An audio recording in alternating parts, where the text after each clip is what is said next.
नमस्कार दोस्तों, आज की वीडियो में हम जानेंगे महाभारत के उस युद्ध में भाग लेने वाले उन लाखों सैनिकों के भोजन के बारे में। पौराणिक कथाओं में कहा जाता है कि महाभारत का युद्ध इतना भव्य था कि कौरव की ओर 11 अक्षौणी सेना थी एवं पांडव की ओर से 7 अक्षौणी सेनाओं ने भाग लिया था। इस तरह इन सभी महारथियों की सेनाओं को मिलाकर देखा जाए तो लगभग 50 लाख से ज्यादा सैनिकों ने भाग लिया था।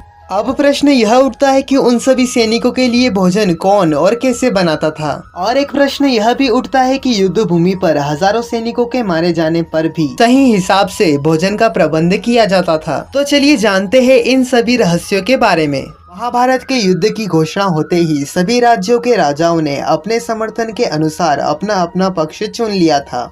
उस युद्ध में शायद ही कोई ऐसा योद्धा था जिसने उस युद्ध में भाग ना लिया हो। केवल श्री कृष्ण के भाई बलराम एवं रुक्मी ही थे जिन्होंने इस युद्ध में भाग नहीं लिया था। परंतु इन सभी के अलावा एक राज्य ऐसा था जो कि युद्ध क्षेत्र में होने के बावजूद भी उस युद्ध में भाग नहीं लिया, और वह थे उडुपी देश के राजा। युद्ध के दौरान जब राजा अपनी सेना को लेकर कुरुक्षेत्र की भूमि पर पहुंचे, तब कौरव एवं पांडव दोनों ही उन्हें अपने पक्ष में लाने का प्रयत्न करने लगे। उडुपी देश के राजा भगवान श्री कृष्ण के पास जाकर कहने लगते हैं कि हे प्रभु, इस महायुद्ध में कई लाखों सैनिक तो भाग लेंगे, परंतु किसी ने भी यह विचार किया है कि इन सभी के भोजन का प्रबंध कौन और कैसे करेगा। तब श्री कृष्ण ने कहा कि राजा, आपकी बातें सुनकर मुझे यह प्रतीत होता है कि आपके पास इस समस्या का समाधान है।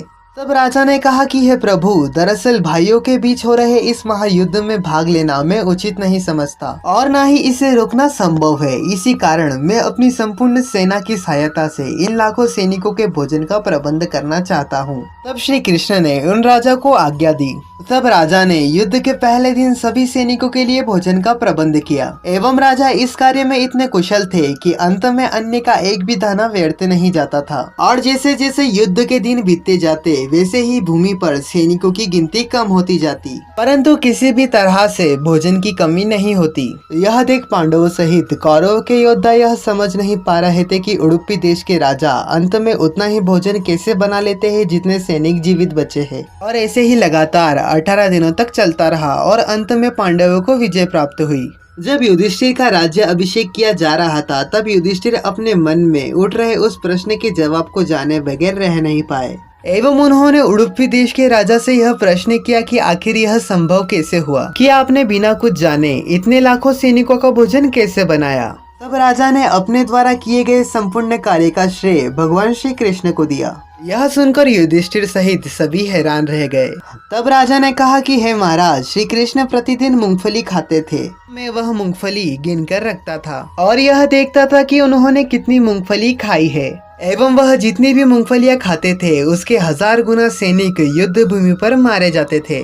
इसी प्रकार श्री कृष्ण के कारण हर दिन सैनिकों को पूरा भोजन मिलता था और अंत में अन्न का भी अपमान नहीं होता था। अगर आपको यह वीडियो पसंद आई हो तो वीडियो को लाइक कर दीजिए और ऐसी ही धार्मिक कथाएं सुनना चाहते हैं तो चैनल को सब्सक्राइब कर लीजिए।